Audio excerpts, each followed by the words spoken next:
महाराष्ट्र काय कर्नाटक काय सर्वांनी सबस्क्राईब करा खिलार महाराष्ट्राची शान आणि क्लिक करा बेल आयकॉनवर. एन्जॉय. नमस्कार मंडळी, खिलार महाराष्ट्राची शान या यूट्यूब चॅनलवर मी सूरज दिघे आपल्या सर्वांचं सहर्ष स्वागत करतो. आज आपण नुकतंच नरंदे गावातलं एक सुंदर असं प्रदर्शन, तालुका हातकणंगले, जिल्हा कोल्हापूर या भागातलं प्रदर्शनातलं शूटिंग पूर्ण केलं. सुंदर असं प्रदर्शन झालं. त्यानंतर आपण बऱ्याचदा ज्या भागातलं यात्रा प्रदर्शन असतं त्या भागात गेलं की त्या परिसराच्या जवळपासच्या शेतकऱ्यांच्या मुलाखत घेण्याचा प्रयत्न करत असतो. आज आपण समडोळी गावामध्ये आहोत. समडोळी गावामधलं जिल्हा सांगलीतलं एक मोठं गाव आहे. मोठ्या प्रमाणात शेती केली जाते. आज आपण ज्या शेतकऱ्यांच्या दावणीला आलेलो आहे त्यांच्या दावणीची विशेष गोष्ट सध्या आपण पाहत आहे. आजपर्यंत आपण गेले 8 वर्ष चॅनलच्या माध्यमातून काम करत असताना सर्वात जास्त मोठ्या प्रमाणात या काळ्या मोऱ्या गाईला, तिच्या वासरांना सर्वात जास्त मागणी किंवा पाहणी किंवा लोकांची आवड या काळ्या मोऱ्यांकडे जास्त आहे. मला तुमचं संपूर्ण नाव, गाव, फोन नंबर आणि कुठं आहे तुमचं गाव ती माहिती द्या. हे गाव आमचं सांगलीपासून 6-7 किलोमीटरवर आहे. चांगलं म्हणजे शेती हे आहे आणि आमच्या ह्यांना गाई पाळायचं देशी ह्याचं आम्हाला म्हणजे नाद पहिल्यापासूनच आहे. आमच्या वडिलांपासून, आमच्या तात्यांपासून, हे आमच्या भावाला म्हणजे नाद चांगला आहे म्हणजे जनावरांचं जास्त करून. आता इथं शेती चांगली म्हणजे कशा पद्धतीचं काय काय पिकतं शेतीमध्ये इकडे? जास्त करून ऊस, ढबू, म्हणजे फळभाज्याला बी भरपूर म्हणजे करतात शेतकरी. फळभाजी पण भरपूर करतात.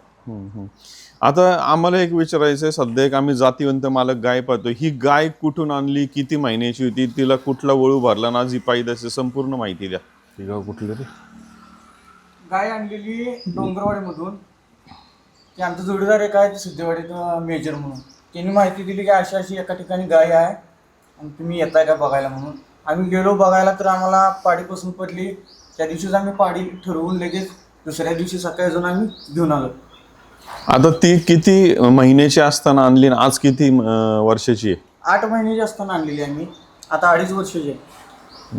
आणि आता पहिल्या वेताला हे कुठल्या बैलाचं वासरू झालंय तिला? ही सलगर सोन्याची पैदास आहे. पाडी आहे ही नाकवाकडं पिंटूमाई यांच्या वळूची ती पैदास.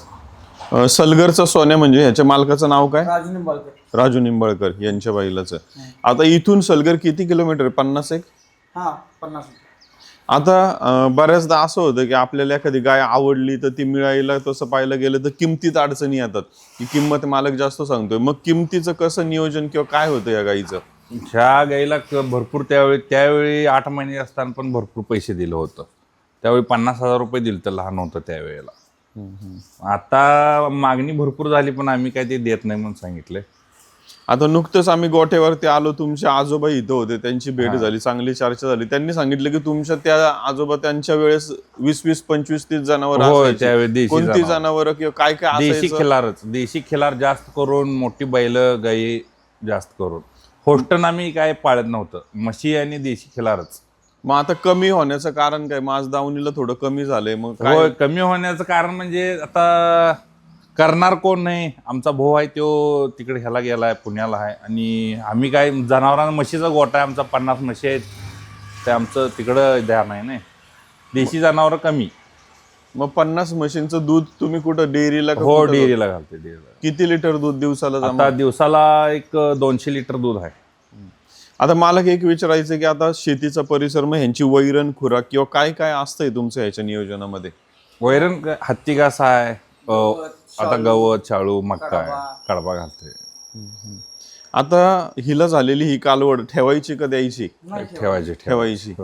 आता मला का आता एक विचारायचं की हितनं गाय, आता गाय तर आम्ही बघितली लई बुजार गाय. मग ही बुजार गाय बैलाकडे नेऊन भरणं, गाडीतनं प्रवास करणं, तसं पाहिलं तर अवघडच आहे.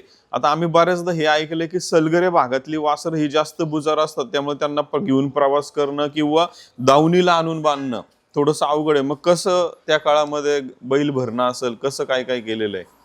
त्यावेळी बैलच म्हणजे इथं बोलवून घेतलं होतं. हे गाय आमची भुजार आहे, ती बैल पण भुजार आहे, पण त्यांचं नियोजन चांगलं आहे. आणायचं, हे करायचं, भरवायचं वगैरे, म्हणून आम्ही आमच्या इथं बोलवूनच तिला भरवलं होतं व्यवस्थित. त्यांचं त्यांनी नियोजन लावून. राजू निंबाळकर बैल इकडे घेऊन आले? इकडे घेऊन आले. मग हे फायदेशीर ठरतंय बैल दावणीला आला तर? हो हो हो.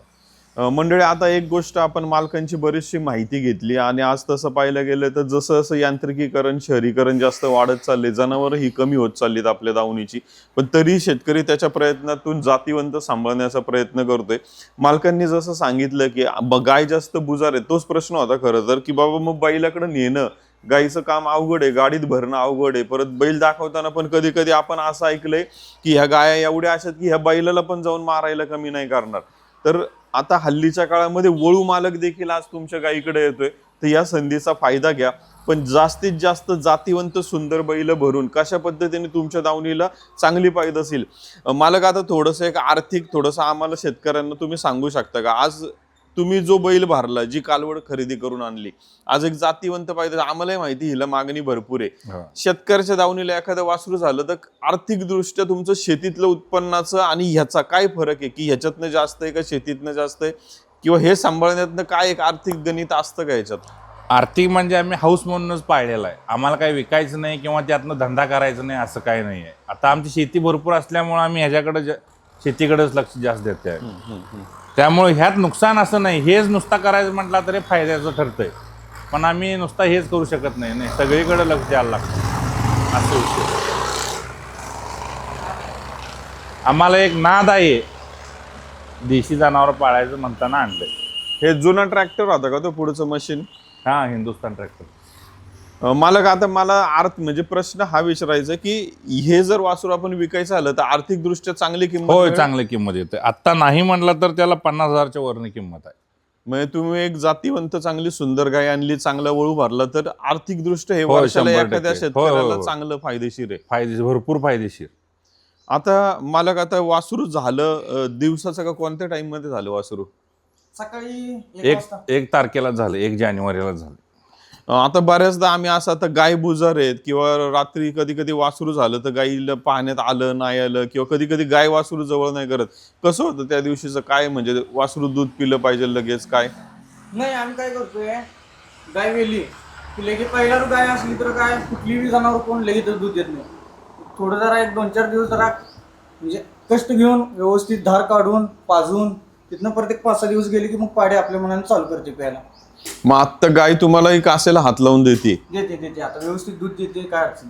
मग आता आम्हाला बऱ्याचदा अशा अडचणी येऊन गेल्यात की गाय पहिल्या व्याताची किंवा काय असल्याने ती गाय कासेला हात लावून देत नाही किंवा दूध काढू देत नाही, किंवा वासरू पण पाजत नाही. एकदम शांत मध्ये दूध देते, एकदम व्यवस्थित देते. आता काही सुद्धा अडचण नाही. मालक, धन्यवाद. आज तुमच्या या दावणीला आल्यानंतर एक सुंदर अशी माहिती आम्ही घेतली आणि सुंदर जातीवंत 2 गायी कालवडतीची पैदास पाहायला मिळाली. मालक, एकदा आम्हाला तुमचं नाव, गाव आणि फोन नंबर सांगा. माझं नाव बाहुबली श्रीकांत पाटील. खरं हे आमच्या भावाचं आहे. भाऊ आहे पुण्याला, रितेश पाटील म्हणून आहे. तो भावाचा आमच्या नाद भरपूर, आम्हाला पण नाद आहे ते सोडा, पण जास्त करून त्याचं म्हणजे हे आहे, त्याचं म्हटलं तर 9096703431 नंबर आहे त्याचा. मला आता एक शेवटचा प्रश्न मला हाही विचारायचा. तुम्ही म्हणले की भाऊ पुण्याला, त्याला लई नाद आहे, तर मला एक म्हणायचं की भाऊ पुण्याला तिकडनं तो कसं नियोजन किंवा लक्ष नियोजन, दिवसातून 4-5 वेळा व्हिडिओ कॉल करतोय, प्रत्येक वेळी गाईचं काळजी घेतोय. ते तिकडं त्याचं हॉटेल असल्यामुळे हॉटेलकडे बी जातोय, येतोय सारखं, आठवड्यातून 2 आठवड्यातून येतोय, ये जा करतोय, गाईसाठी येतोय, शेतीकडसाठी येतोय. बरोबर. धन्यवाद मालक. तर मंडळी, अशा प्रकारे आज या मुलाखतीच्या माध्यमातून या शेतकऱ्यांच्या दावणीची ही सुंदर माहिती घेतली. खिलार महाराष्ट्राची शान चॅनलचं सध्या आपण या उजव्या कोपऱ्यामध्ये मायक्रोचिपची लिंक तुम्हाला दिलेली आहे.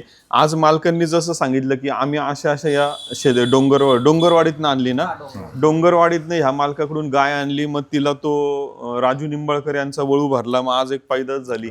तर ही सगळी वंशावळ हे नोंद राहण्यासाठी आज शेतकरी एवढी मेहनत करतोय, पण ह्याचं रेकॉर्डिंग कुठे नाही. तर मायक्रोचिप एक हलकासा तांदळाचा दाणा आहे की जो आपण कानाच्या हितल्या त्या स्किनमध्ये बसवणार आहोत, की जेणेकरून पुढील काळामध्ये ह्या मालकांनी घेतलेली मेहनत, ही पैदास, ही कायम सगळ्यांसाठी पुढील हजारो वर्ष त्याची नोंद राहणार आहे. मंडळी, खिलार महाराष्ट्राची शान चॅनल लाईक, शेअर, सबस्क्राईब करायला विसरू नका. खूप खूप धन्यवाद.